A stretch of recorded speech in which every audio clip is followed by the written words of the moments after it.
Well, welcome to the Nonprofit Leadership Podcast. It's so great to have Donald Summers on today to talk all about his book and some of the methodologies he's learned over 20 years of experience. Donald, thanks for being on the show. Thanks for having me. I'm so pleased to be here and discuss how we can help nonprofits make the world a better place. Yeah, absolutely. Well, it's fun just briefly talking to you before the show started. And I'm excited just for your passion and your commitment to really help nonprofit leaders get better. And so let's dive right into that. So for many nonprofits, and I think particularly those that are smaller, just keeping the doors open, right, and surviving is quite the accomplishment. Now, one of the goals, though, of your new book is, as I understand it, was to offer some clear step-by-step guidelines to sustainable growth so that nonprofits of all sizes can not just survive, but really thrive. So let's start with the genesis of this book. What prompted you to write it in the first place? We are getting such good results with clients. I came into the field as a nonprofit fundraiser. I'd worked as a foundation executive. I'd raised many millions of dollars and was open to consultancy to help nonprofits grow and get past their management, their governance, their program challenges. And I used a different toolkit. I paid more attention not to the current nonprofit literature, but I looked at what entrepreneurial organizations were doing across all types of organizations, right? What do all high-performing organizations have in common? So we created a synthesis of various growth and performance tools, and we had incredible results. We had a median annual growth rate of 25% that we were getting consistently. It's impressive. Not just a pop and drop like a capital campaign, but Right. it was something that actually wrapped in program governance, team building, culture. It was an operating system. Yeah. It hundreds of deployments, many years of labor, but the first challenge was to be able to eat our own cooking, right? Okay. So if Mhm. we tell nonprofits, hey, there's an opportunity for you to get your work to scale, and we're really good at it. We're capable of helping you get your work to scale. Then it's Dr. Heal Thyself. What are you doing to get your own work to scale? If I can help one or two nonprofits, the challenge for us is to be able to help 100 Yeah. and then 1,000 and then help the whole sector. Yeah. So we looked at the literature. There's lots of great books, lots of great practices.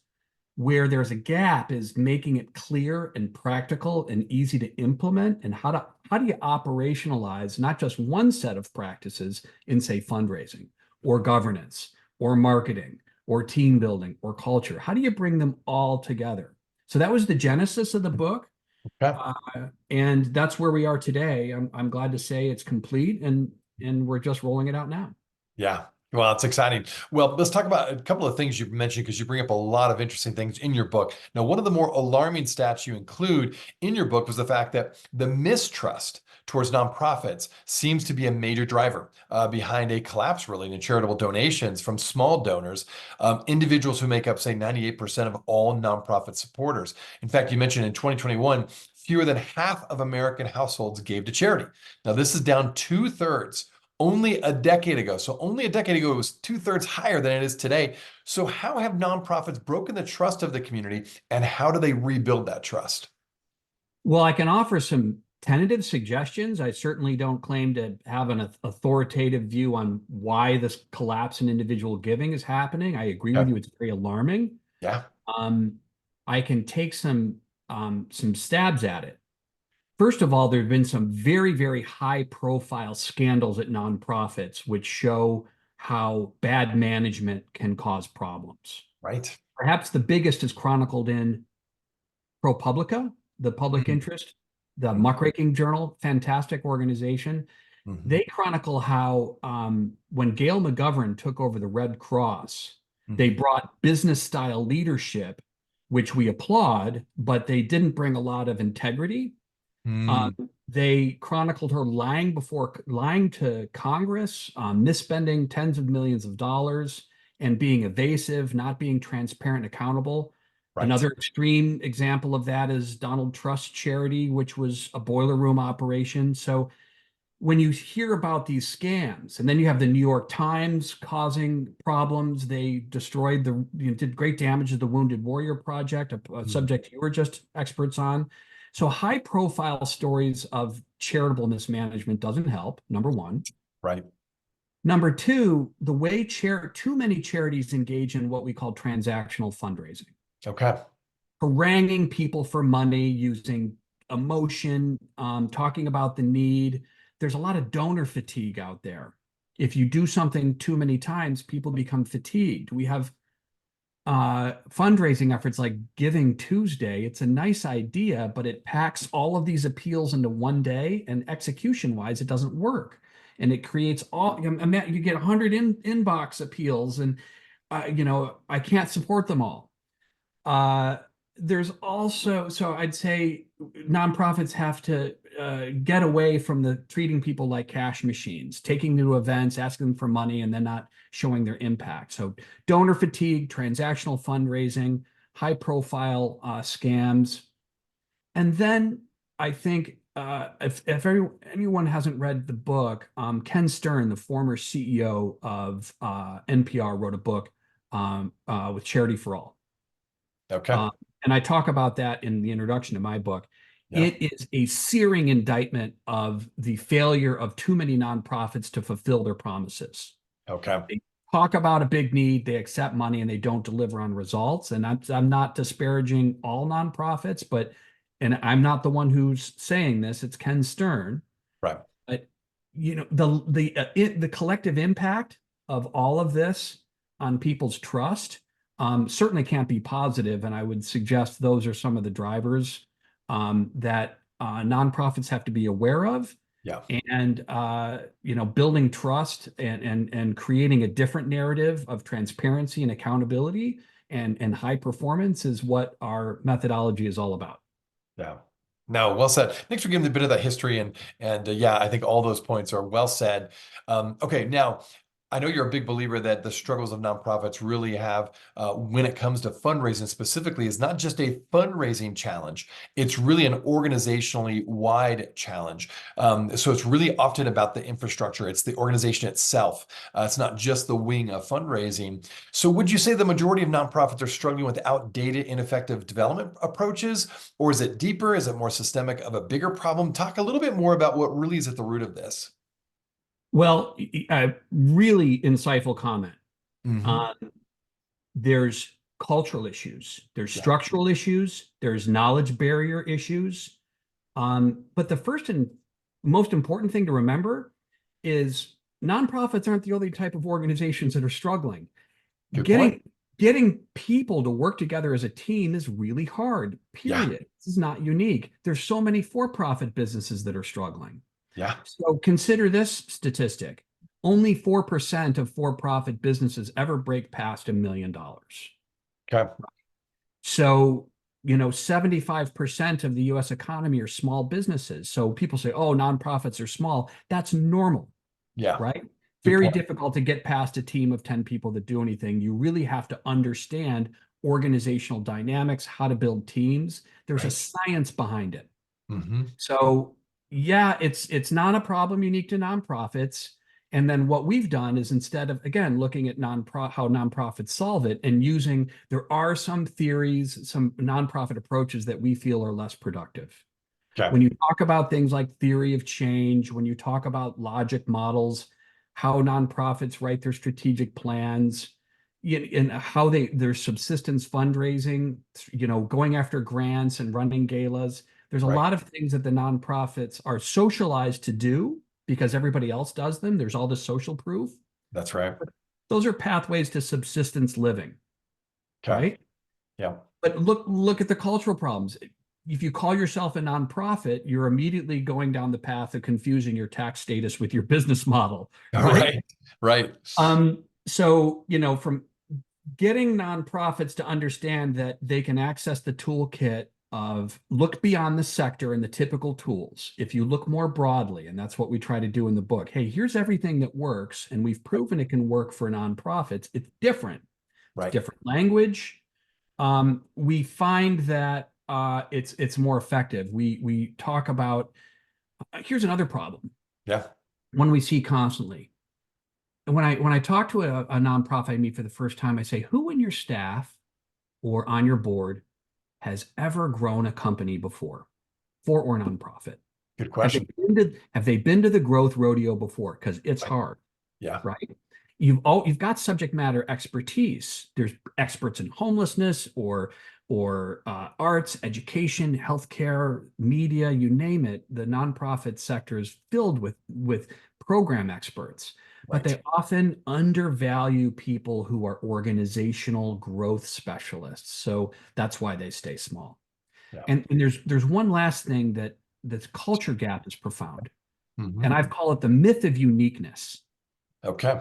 Nonprofits suffer from the myth of uniqueness. Their Mhm. leaders are well-meaning people, they're trying their best, but they suffer, and I see this day to day, they think nonprofits are unique types of organizations, and that the principles and practices that help other types of organizations, oh, they don't apply at all.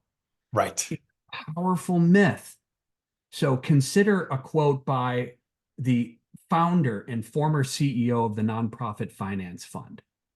She says the nonprofit sector, and I'm quoting her directly from an Yeah. article. This is Uh-huh. this is incredibly surprising to me. Okay. She says, and I quote, the nonprofit sector is a new and irrational world, like stepping through a looking glass. The rules, when they apply at all, are reversed. The science of money turns topsy-turvy. Not only are nonprofit rules that govern money and therefore business dynamics different from those in the for-profit sector, they are unknown even among nonprofits and their funders.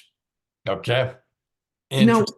this is a leader in the field, Right. published in a leading publication that says you're a totally different alien animal.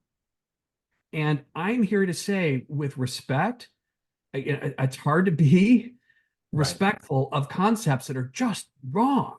Hmm. Not generally accepted accounting principles, Right. business management practices. Yes, there's no equity. The Right. ownership structure is a little different, some Sure. taxation issues. Right. But you share that with a CPA who works with nonprofits, and her brain will explode. Good point. Here's another one, and this is another example of the culture gap. And I hope I'm not going on too long because That's this is right. a Go for it. profoundly important point. Yeah. Jim Collins, I adore Jim Collins. Yeah. He wrote Good to Great, Great by Right. Choice. Yep. He's an amazing thinker. Yeah. The myth of uniqueness bamboozles even someone as wise and intelligent as Jim Collins. This is how strong this myth is. Okay. He wrote this coda to his Good to Great. He said, Good to Great for the social sector, why business thinking is not the answer. And I'll quote him directly. Yeah. Business executives can more easily fire people, and equally important, they can use money to buy talent. Social sector leaders must rely on people underpaid relative to the private sector, or in the case of volunteers, not paid at all. In the social sectors, big incentives are simply not possible. This is factually incorrect. Okay. It's fact. For example, Charity for All has an equity pool. Look at the nonprofits paying football coaches giant sums of money, Ah, right? good point. That's true. Yeah. Washington State, you're an at-will employer, whether you're for-profit or for-profit. So people, even someone as knowledgeable as you get the point. There's all of these myths. Dan Pilatus talks about the overhead myth, Right. underinvestment. So what I want to do is stop talking about that and say, let's put all the myth making aside. Let's put aside all the discussion about what's for-profit, nonprofit. Those are things that divide us. What we show in the book is practices that work, and that for-profits and nonprofits have so much more in common than they have that separates them. And here's a set of practices that work. And we get out of the cultural debate, we get out of the theoretical discussion, and we get into proven, practical, clear solutions that work. But it just required looking beyond the normal space and breaking some of the assumptions that we tend to take for granted. Yeah, no, thanks for sharing all those things. And let's zero in then on fundraising a bit. One of the things you point out in your book also is that grant applications that many nonprofits produce are actually really exciting.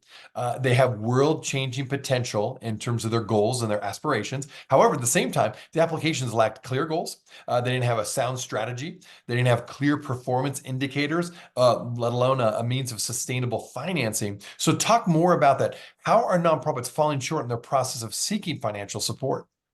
Well, there's again a great variance in when you're talking about nonprofits, you're talking about a large population. That's right. Sure. That's And right. when I talk in the book, I'm saying there's a small first of all, you have the hospitals and universities and major institutions that are very sophisticated, powerful Right. nonprofits. Good point. Functionally not different than any global multi-billion-dollar corporation. Yeah.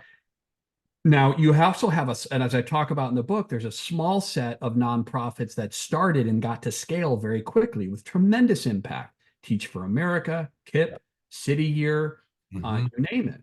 Yep. So what I'm trying to communicate to all the nonprofits that are struggling is you don't have to struggle. There's a clear methodology and let's use the playbook that works. And so you have to stop playing whack-a-mole and solving problems one at a time. You Okay. need to be knowledgeable about how to run a team, how to build an organization. So again, you have subject matter experts who in their grants, and I was a foundation CEO for a short period of time. Hmm. I read the grant applications, and my firm has grant writers. We write them for our clients. But we know that you see the subject matter expertise, you see the solution, but what you don't often see is evidence of that ability to deliver accurate evidence-based results that are independently verified. So there's good programmatic analytics. Right. You don't know about how the organization is going to achieve sustainable financing. There's earned, contributed, and invested income. You have to have money from individuals, foundations, corporations, government agencies. There's impact capital space, right? Right. You have to have investment in great people. Yeah. As Dan Palat and others, martyrdom is a common HR strategy, compensation Right. strategy. So Uh-huh. if you're taking if you can't compete for best talent, so all of this has to come together, Yeah. right? So in as we've seen and through being inside hundreds and hundreds of nonprofits, and I can't tell you, I love my job. Yeah. Nonprofit people are true altruists. Yeah. I love working with them. Yep. And it's so joyful when you can unleash their full potential by Right. giving them the toolkit for growth. Hmm. But it's very clear to me that the actual knowledge of how to get an organization built really needs to be far better centered in the day to day, and that's what we're trying to work on.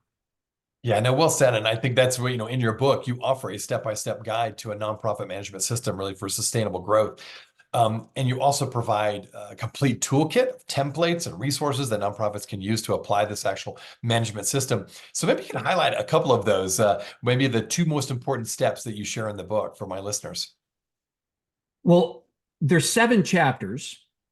Um, I'll talk about chapter 2, which is alignment. Okay. So, and there's a little thought experiment All right. that I give people, and this is the listeners can go do this with their own nonprofits. Sure. Go into a board meeting and give everybody a post-it notepad and say, write down our goals and our strategies for achieving our goals, right? And Okay. compare notes. Can Yeah. people fit? First of all, if you can't fit it on a post-it note, you're doing something wrong. You really need to be Yeah. short. Okay. And two, are people aligned on your strategies? Most people, even in the for-profit business, don't even know what a strategy is. They confuse it with a goal and an objective, Right. right? So first of all, do the people governing the organization, are they all in sync? Rarely are they. Right. So before you get to fundraising, before you get to business planning, before you have to make sure that your leaders are aligned on not just a goal and a strategy, but financing, how we're going to get there. So we do a lot of work in alignment. Okay. And then we have a whole chapter on business planning, which is what an actual business plan is supposed to contain. And I won't go into that because it's very technical. Okay. But then we have a chapter on testing. And one of the things that we encourage all of our clients to do is get your plans to 80% good. Be Okay. very specific and transparent about what you're going to do, how you're going to pay for it, how you're going to measure your results, who's going to be on your team, who you're Yep. going to partner with. And then take it out to stakeholders in your community and ask them, what do you think? Genuinely ask for feedback Sure. and be prepared to take that feedback. Okay. Be able to take that feedback and shape what you're doing. and figure out how to align. So many organizations talk about how they're partnered with people, but that's mostly just lip service. We're Right. talking about creating, true collaboration where you're bringing your stakeholders into the kitchen with you. And you're not putting them on the menu and trying to sell them. It's that bake sale mentality. We're going to come up with a plan, then we're going to sell it. We're going to Right. come up with a need and we're going to sell it. We really copy a lot. We take a lot from the what the for-profit calls, market discovery and customer analysis.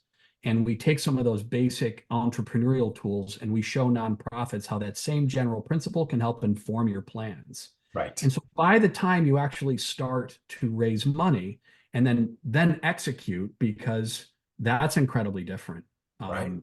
set of practices. One final piece is, let's imagine you have all the money. Yeah. What most organizations do is then forget about the plan.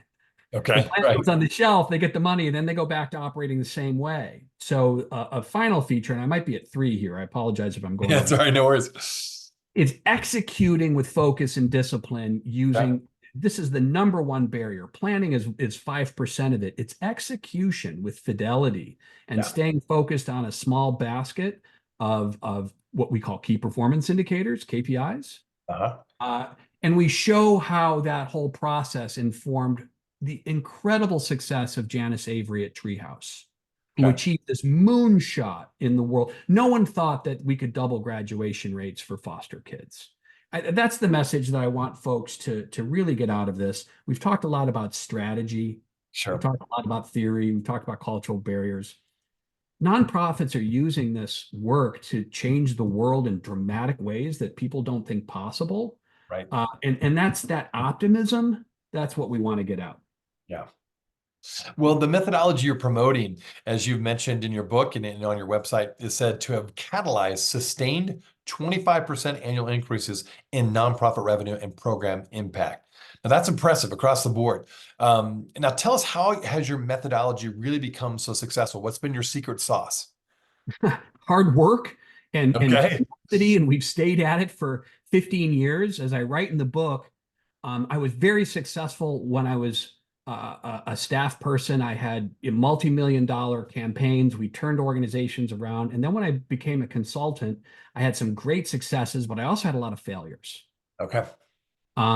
And boy, that took care of any sort of overconfidence if I ever had coming into an organization and just failing to have an impact. Right. Every consultant knows it. They don't really like to talk about it, but very humbling. Yeah. And every time I failed, I took the advice of all my mentors and say, this is just an opportunity. Failure is an opportunity for you to inform your strategy, Yeah. right? So we expect you to fail. So I described paddling my little methodological rowboat. I hit a rock, I sank, I patched the hole. You do that over and over again through now hundreds of deployments. And really, about 5 years ago, when I first started writing the book, we realized that we had something, a 7-phase process that was working, that Okay. was mission agnostic. So Right. it's taken all of that testing and evaluation, and we weren't ready to share it until it was getting that consistent results, and now it is. Yeah. Oh, that's So good. it's basically an ecosystem, Okay. right? So here's one of the big things, though. And we point this out in the book. This ecosystem demands personal qualities of the leaders. Yeah. It's scary. It demands risk tolerance. Okay. And if you're afraid of looking bad, right? You've got to get into the mindset of, if you fail, you be honest with your stakeholders that we fail. How Okay. many times does a nonprofit say we tried this initiative and failed? We teach our clients this is an opportunity to build trust because everybody hides their failures, Right. Good point. right? Your failure is an opportunity for you to try again and inform your strategy with a different approach, right? So if you're scared to look bad, follow Janice Avery's example. She tried for 2.5 years to move foster child graduation rates off 40%. Worked with the top people, worked with all these PhDs, spent millions of dollars. You know what her evaluation said? They didn't even move it a percentage point. Wow. Total failure. Okay. Then after that, they still set a goal to double graduation rates. I mean, what incredible courage Yeah, between that's right. her and her team. Right. Her lieutenant at the organization, Dawn Rains, is now the CEO. It's an incredible organization that's now much bigger, and then this methodology is propagating across the United States. We know how to get foster kids through school now, but it required Janice's what they call fierce optimism. Yeah. Those characteristics are all, gosh, many nonprofit leaders, I believe, have that fierce optimism, Yeah. but they don't know how to activate it. Yeah. So being able to activate and give a vehicle for Janice's and other nonprofit leaders, again, we've now done this dozens of times with other types of organizations in many different fields. We talk about courage to undertake the work, optimism that could believe you can solve the problem, grit, urgency, focus, discipline. Those personal qualities are what we can't create, but we are big believers that there's so many of these people in the space. If they just had the methodology, they could activate their true personal qualities. But that's what it takes. This is not easy. We say that in the book over and over. Use terms like the growth rodeo. It's not for everybody. I like the growth rodeo. That's a great term. Well, there's no doubt that today's nonprofits are experiencing fierce competition, really, for financial resources and human capital. I think a couple of reasons why I feel like it's gotten even more intense is due to giving by corporations and individuals has gone down, not to mention that volunteering has gone down across the country. So as we look at the current climate that nonprofits really are operating within, what in your mind are the biggest challenges that leaders of nonprofits really will face this year? And maybe we can even look into the next 3 years. Well, here's where there's a lot of good data. Funding is top of everybody's list, Yes, right. right? Yep. And that's why, we provide a solution to funding. But the first message is if you just talk about fundraising, you're in trouble. You have to look at organization wide. So I just want to make sure that folks land on that. Yeah. You can't look at issues in silos. So funding's on the top of everybody's list. Staff pay, Yeah. right? Because there's terrible gaps. Right. But what do you do about that? That's Yeah. at the top of everybody's list, and they stay focused on that. But what it does, that urgency to raise money and that terrible problem with retaining staff, Nonprofit Council does a survey that, there's half of their respondents can't fill staff positions. So they're in this doom loop. Right. So what do you do about it? You have to go all the way back and first, again, do things in order. Are you all aligned as a team on what you're kind of trying to do? Are you trying to do too many things? Do you have clear, compelling evidence of your impact? Do you have a clear plan for how you'll use the money? Can you pass due diligence? If you use an emotional appeal to people, you'll get $100. You're never going to get $1 million out of an emotional appeal from most people with that money. They're going to want to do what's known as due diligence, make sure that you can handle it and that you have the capabilities and the infrastructure and the analytics. Yep. But again, that's all the strategic and technical side. Yep. The other thing that I know from rich personal experience, the cliche, it's lonely at the top, is so true for nonprofit executives. There can't be a job in the world than being a CEO of a nonprofit. The pay isn't there. It's incredibly stressful. CEOs need support. Yep. They have the staff on one side, the board on the other. So what we do, is try to provide some coaching and support for CEOs. And we also say, hey, this is a job that requires training. Okay. Not just you have the subject matter. Most CEOs know the subject matter. Make sure that you know have the management support, and also take care of your body. Get lots of fresh air and exercise. Right. For sure. Be abstemious, right? Yep. This work is so difficult. You have to train for it like an athlete. Sure. So, it's that CEO self-care and support is an incredible part of every organization's success. So, there's a big human element to it as well. Yeah. Like it. Well, again, my guest has been Donald Summers, author of Scaling Altruism. So, Donald, if people are listening and they want to find out a little bit more about you or get the book and find out more about the book, where would you send them? Well, I'm pleased to say if you Google the term Scaling Altruism, it'll come up all over the place. Perfect. The book's Good available SEO. everywhere for sale. Yep. And the toolkit will be available on the Nonprofit Accelerator website. My Yep. firm has altruistaccelerator.org. Yep. It's not posted yet, but it'll be posted in time for the book's publication on March 6th. Okay. Good stuff. Well, again, thanks for all you're doing again to improve the nonprofit sector, provide these great tools, these clear methods, and thanks for putting all the time into this book. I'm very pleased to have this conversation with you. Thanks for the opportunity to share the good news. And I just want to thank everyone out there for the good work you're already doing. The altruists in the social sector are some of it's the brightest part of what's happening today. There's a lot of bad news, and I know news media talks about all the bad stuff, but I want to thank you for highlighting some of the good stuff and highlighting what brings us together, not what divides us. So thank you very much, Rob, for your great work. You bet. Thanks for the kind words, and thanks for watching the Nonprofit Leadership Podcast.